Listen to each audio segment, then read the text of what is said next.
Hey folks, be here. Does anybody remember the song "The Future's So Bright You Gotta Wear Shades"? This is what it's like in Glastonbury today. And I can't find any of my equipment. I have had little munchkins running around in my room again, so it's back to the old ways of making the video. I hope you can hear me okay. There's a lot going on here in my area. So I live right underneath the cemetery in a wonderful estate, and this is my garden. I was going to go out on the land. I was going to, do a video from there. And then it occurred to me that actually I have Avalon right under my feet. I am so blessed. I also noticed that I need to paint some of my walls. Behind me, you see a beautiful, my real pride and joy lilac tree, and I can't wait for lilac to come out. It is my favorite plant, and I really do love to work with the plant spirit of that. And behind that, where you see those rather weird looking sunflowers, is my beautiful cat Munch, who died last year. And the babies have decided that Munch needs some flowers, so they bought the biggest flowers that they could find on the market and planted it here. So, what am I going to talk about today? What we have talked about for the last 10 days. We are in the process of rejigging everything we know about spiritual development. Um, the reason is that things have changed. It's 6 years till COVID almost. On the 21st of March, we were told we had to close the Goddess House, which, by the way, is celebrating its 10th year. And I'm very proud to have been a part of that development here in Avalon. But it's all about money now, everywhere. Spiritual development is all about money now, everywhere. And people will tell you that they can teach you to be a priestess in 3 days. They can teach you to be a sacred soul midwife in 5 days. They can teach you to be three kinds of priestesses in 6 weeks, 6 months, whatever. And in this weekend, where I had the first spiral in Avalon in the temple, it was so beautiful because everybody understood that that is not something that they would want. Well, of course, you can get a piece of paper and a certificate saying you're this, that, and the other. And what's happening at the moment is it's more about the learn,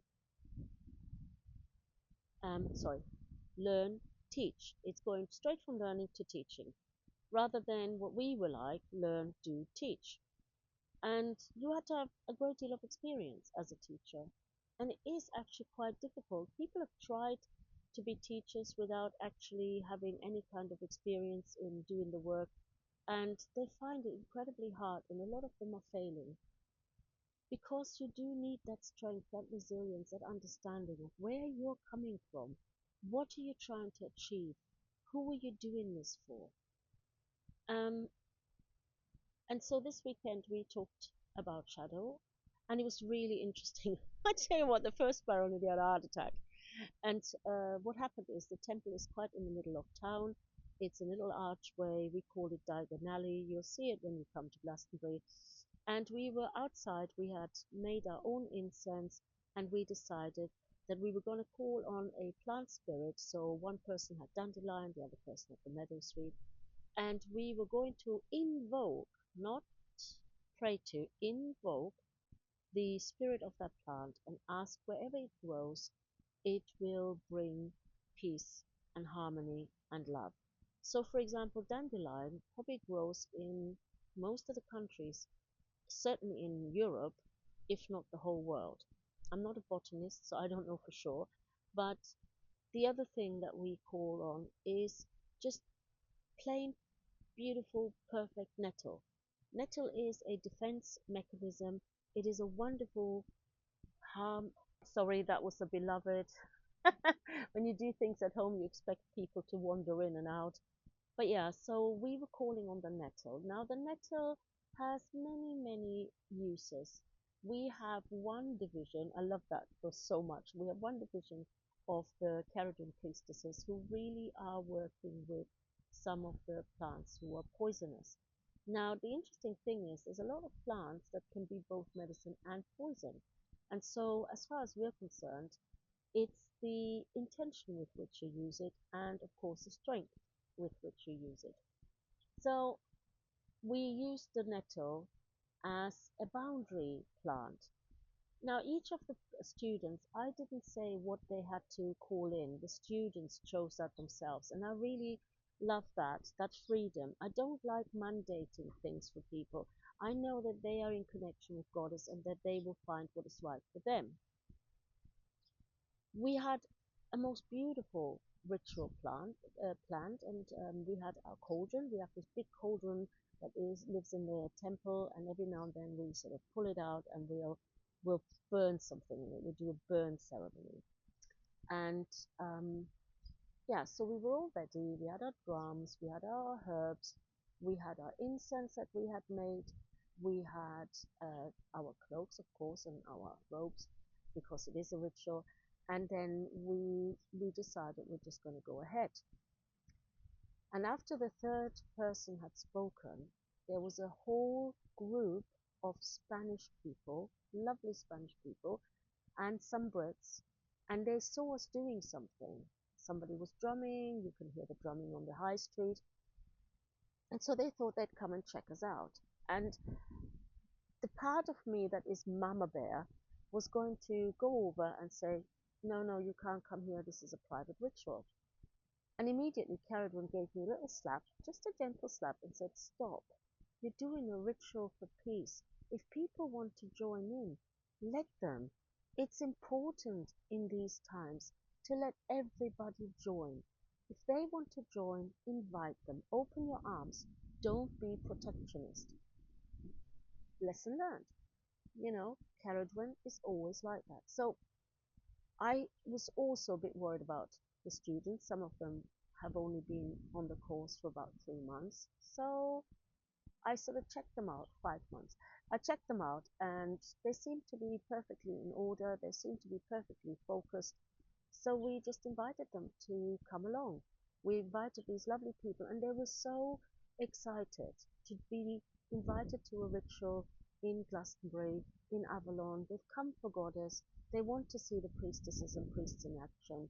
And we have one priest that is an amazing singer, so he was singing his invocation. So that was an absolute plus for all of us. But it was the camaraderie, the soul connection.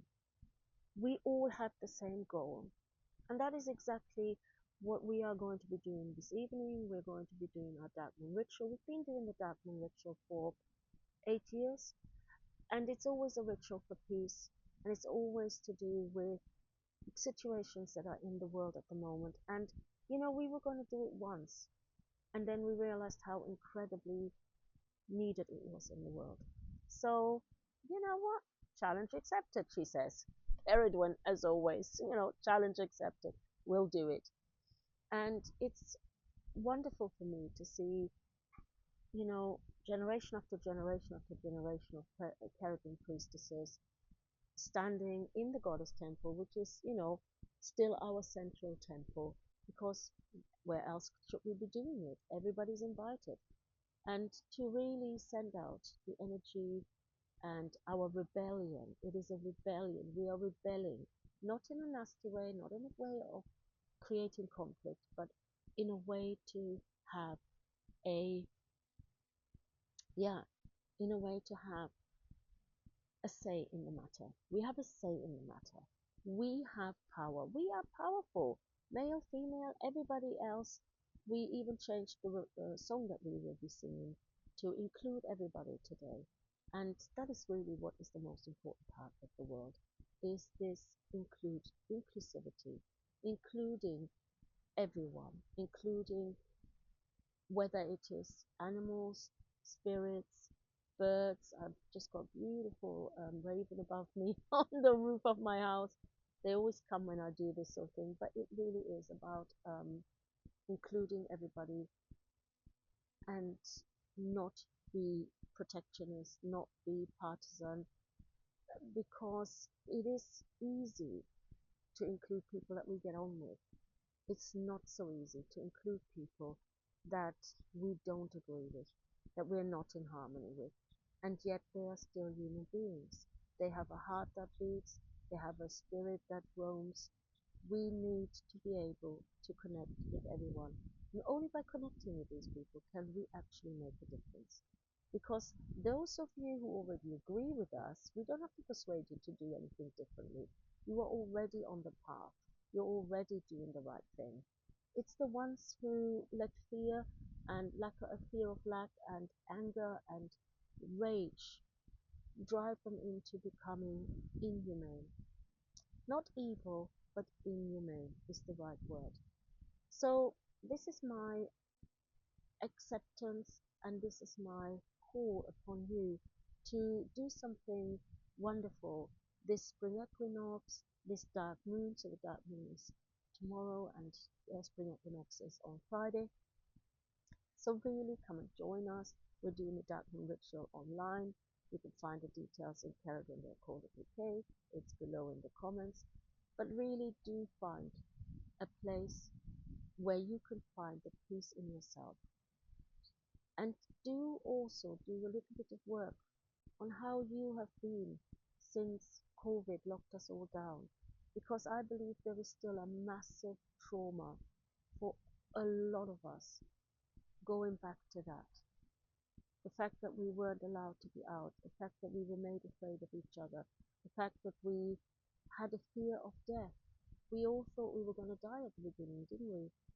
There were all these terrible news that were being spread that still sits in some people's body and they still act from that hurt, from that trauma. So how can we make that better? Simply by opening our hearts to them, and when they find it difficult to be humane, then we model that behavior for them. We do not reject them. We do not reject their views or their ideas or their fears. We embrace them and we guide them. And that is far more effective than pointing fingers and shouting at each other. Frosty has just come to join me. He's chasing a fly. I better go. I hope. I know, darling, there's a fly and you cannot fly.